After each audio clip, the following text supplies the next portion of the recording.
తాకట్టులో ఉన్న బంగారాన్ని విడిపించి ఆ రోజు ఆన్లైన్ రేటుకే మేము కొంటాం. Sharma gold company.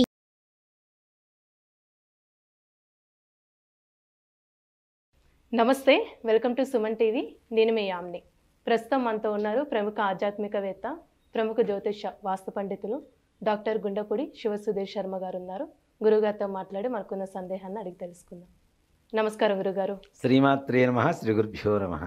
గురుగారు, జూన్ నెలలో అసలు కర్కాటక రాశి వారికి ఏ విధంగా ఉంటుందండి? వీళ్ళకి సంబంధించిన పరిహారం అంటే ఏంటండి? కర్కాటక రాశి వారికి అసలు ఈ సంవత్సరం మొత్తం కూడా చాలా బాగుందమ్మా. ఇందులో జూన్ మాసం మాత్రం కొంచెం నిరాశాజనకంగానే ఉంది. ముఖ్యంగా సంతాన పీడలు, అంటే సంతానం ద్వారా ఇబ్బందులు, అనారోగ్య సమస్యలు పిల్లలకి, అలాగే బంధువర్గంలో బాగా దగ్గరగా ఉండేటువంటి వ్యక్తులు ఎవరైనా మరణ సమస్యలు, తద్వారా సూతకాలు రావటం, ఇట్లాంటివి జరుగుతూ ఉంటాయి. అలాగే అనారోగ్య భంగం, ఆరోగ్యం ముఖ్యంగా రక్త సంబంధమైనటువంటి అనారోగ్యాలు ఏవైతే ఉంటాయో, బీపీ, షుగర్ ఇట్లాంటివి ఏవైతే ఉంటాయో వాటి వల్ల ఎక్కువగా తీవ్రత వల్ల ఎక్కువగా బాధపడేటువంటి అవకాశాలు ఎక్కువ కనబడుతూ ఉంది. అలాగే వీళ్ళకి అనుకోనటువంటి ఖర్చులు, ఆదాయం తక్కువగా ఉంటుంది, ఖర్చు ఎక్కువగా ఉంటుంది. దానివల్ల ఏం చేయాల్సి వస్తుంది? అప్పులు చేయాల్సి వస్తుంది. అప్పులు అంటే తప్పువు తిప్పలు భవిష్యత్తులో. కాబట్టి అలాంటి కొంచెం నిరాశజనకంగా ఉండేటువంటి సమయంగా ఈ కర్కాటక రాశి చెప్పుకోవచ్చు. కానీ ఈ కర్కాటక రాశిలో ముఖ్యంగా ప్రథమార్థంలో, అంటే జూన్ 1 నుంచి 15వ తారీఖు వరకు మరి విపరీతమైనటువంటి సమస్యలు ఎదుర్కొంటారు. అంతవరకు మర్యాదగా గౌరవంగా ఉన్నటువంటి వ్యక్తులు కూడా అగౌరవంగా మాట్లాడడం, అమర్యాదగా మాట్లాడడం, ఇట్లాంటివన్నీ కూడా జరుగుతూ ఉంటాయి. దానివల్ల మానసికమైనటువంటి అప్రశాంతత ఎక్కువగా ఉంటుంది. మానసిక ప్రశాంతత ఎప్పుడైతే కోల్పోతున్నామో అనారోగ్యానికి దగ్గర అవుతున్నామని అర్థం. కాబట్టి అలాంటివి కొంచెం జాగ్రత్త వహించాల్సినటువంటి అవసరం అయితే 15 రోజులు అనేది కొంచెం ముందు 15 రోజులు మాత్రం కొంచెం జాగ్రత్త వహించాలి. ద్వితీయార్థం కొంతవరకు మేలుగానే ఉంది, పర్లేదు. దీంట్లో విద్యార్థులు కూడా కష్టపడ్డ దానికి ఫలితం అయితే కనపడదు పెద్దగా. మరలా ప్రయత్నాలు చేయటం, ఫెయిల్ అవ్వటం, మరలా ప్రయత్నాలు చేయడం, అలా అని చెప్పి నేను చెప్పాను కదా అని చెప్పి అసలు ఫెయిల్ అవుతాం కదా అని చెప్పి రాయకుండా ఉండడం కాదు. దానికి కూడా కొన్ని పరిహారాలు ఉంటాయి. పరిహారాలు చేసుకుంటూ ముందుకు వెళ్తే కష్టపడ్డ దానికి ఎంతో కొంత ఫలితం దక్కుతుంది. కాబట్టి తప్పనిసరిగా విద్యార్థులు కష్టపడి చదవాల్సినటువంటి పరిస్థితి ఉంటుంది. అలానే ముఖ్యంగా వ్యాపారస్తులు కూడాను అప్పులు చేయవలసినటువంటి అవకాశం ఉంటుంది, అవసరం ఏర్పడుతుంది వీరికి. అప్పులు చేసినా కూడాను తద్వారా ఆ వచ్చినటువంటి డబ్బులు కూడా అనవసరమైనటువంటి ఖర్చులు అయిపోయి వీళ్ళ వ్యాపారానికి సహాయపడనటువంటి పరిస్థితిలో అప్పులు కూడా ఏర్పడటం. అప్పు తెచ్చుకుంటారు 1,00,000 రూపాయలు, ఫలానా బిజినెస్ చేద్దాం, ఈ బిజినెస్లో కాస్త వృద్ధి చేసుకుందాం వ్యాపారంలో అని. కానీ ఈ ఖర్చు అనవసరంగా ఖర్చు అయిపోతుంటుంది డబ్బులన్నీ కూడాను. వ్యాపారం మాత్రం అక్కడే ఉండిపోతుంది. ఈ రకమైనటువంటి పరిస్థితులు కూడా వస్తున్నాయి. కాబట్టి వ్యాపారపరమైనటువంటి ఆర్థిక లావాదేవీల్లో కొంచెం జాగ్రత్తగా ఉండాలి.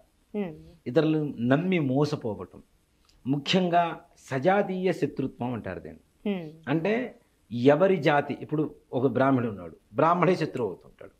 రెడ్డీస్ ఉన్నారు, రెడ్డీసే శత్రువులు అవుతుంటారు. సజాతీయ శత్రుత్వం, వారి జాతిలోనే వాళ్ళలోనే శత్రువులు ఏర్పడేటువంటి అవకాశం ఎక్కువగా ఉంటుంది. దేనికంటే ఈ కర్కాటక రాశి వాళ్ళ వృద్ధి ఇప్పటి వరకు కూడాను ఒక రకంగా ఉంటే మొన్న మే 1 నుంచి ఒక రకంగా ఉంది. అభివృద్ధి సాగుతుంది, అభివృద్ధి పథంలో సాగుతుంది. భవిష్యత్తు కూడా వీళ్ళకి మంచి రోజులు రాబోతుంది. ఈ పక్కన ఉండేటువంటి వాళ్ళ కుళ్ళు కుతంత్రం ఏదైతే ఉంటుందో, నరఘోష అంటాం కదా, అది పరిపూర్ణంగా చవి చూసేటువంటి రోజులే ఈ జూన్ మాసం అంతా కూడా కర్కాటక రాశి వారి. అంటే ఇప్పుడు వివాహానికి సంబంధించి ఏ విధంగా ఉండొచ్చండి?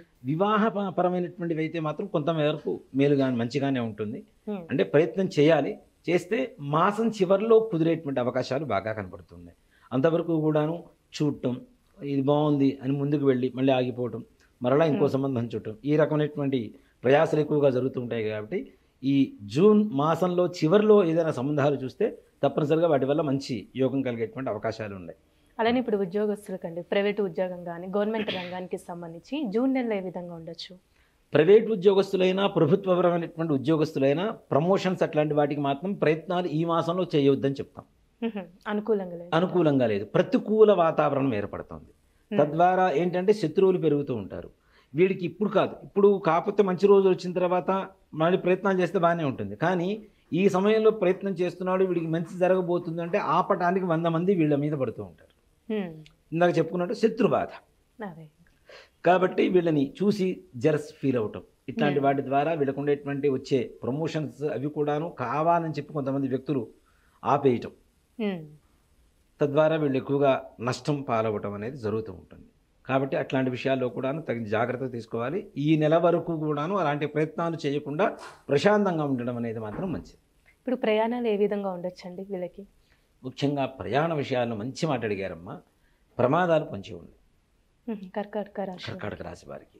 ముఖ్యంగా ఈ మోకాలు దగ్గర నుంచి కింద పాదభాగం వరకు ఏదైతే ఉన్నాయో వాటి బాధల వల్ల ఎక్కువగా సమస్యలు ఏర్పడేటువంటి అవకాశాలు, అంటే కీళ్ళ నొప్పులు రావడం కానీ, వాహన ప్రమాదాలు జరిగి ఈ ప్రాంతాలలో దెబ్బలు తగలటం కానీ, వాటి ద్వారా అనారోగ్యం పాలయ్యేటువంటి అవకాశాలు కూడా ఉన్నాయి. కాబట్టి ఈ వాహనాలు కూడా ఏదైనా ప్రయాణాలు ఉంటే అవి కూడా తగిన జాగ్రత్తలు తీసుకోవాల్సినటువంటి అవసరమైతేనే తప్ప ప్రయాణాలు దూర ప్రయాణాలు చేయండి. ఇప్పుడు లోకల్లో తిరగడం అంటే తప్పనిసరి తిరగాల్సిందే.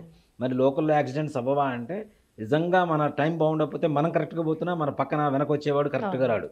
అవునా? ఇప్పుడు మంచిగా దారిలో వెళ్తున్న వాడిని గుద్దితే కింద పడిపోయి దెబ్బలు తగిన వాళ్ళు ఎంతమంది లేరు? అలాంటి సమయమే ఈ సమయం. కాబట్టి అవసరమైతేనే వాహన ప్రయాణాలు చేయండి.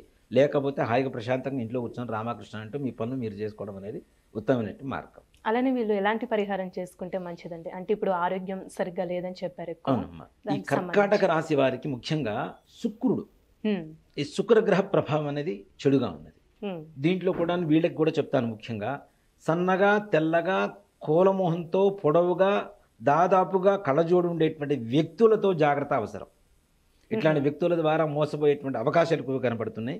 వీరికి ఈ దోష పరిహారం కావాలి అంటే బొబ్బర్లు ఉంటాయి మనకి కదా. బొబ్బర్లు అంటే అలచందులు అంటాం తెలుగులో. అలచందుల్లో కూడా బొబ్బర్లలో కూడా తెల్లవి ఉంటాయి, మరలా బ్రౌన్ కలర్లో ఉంటాయి. ఈ బ్రౌన్ కలరే అలచందలు తీసుకొని చక్కగా ఉడకబెట్టి, అవి నానబెట్టాల్సిన అవసరం లేదు, డైరెక్ట్ ఉడకబెడితే ఉడుకుతాయి.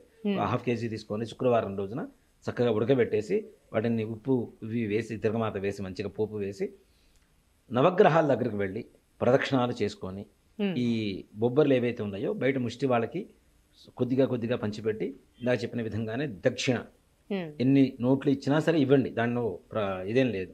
కానీ కాయిన్స్ మాత్రం తప్పనిసరిగా నీళ్ళలో తడిపి ఒక్కోటి ఇచ్చేసుకుంటూ కాళ్ళు కడుక్కొని లోపల ప్రధాన ఆలయం ఏదైతే ఉంటుందో ఆలయానికి ప్రదక్షిణాలు చేసుకొని రావడం ద్వారా వీళ్ళు అనుకునేటువంటి సకల కార్యాలు దిగ్విజయంగా పూర్తవుతాయి.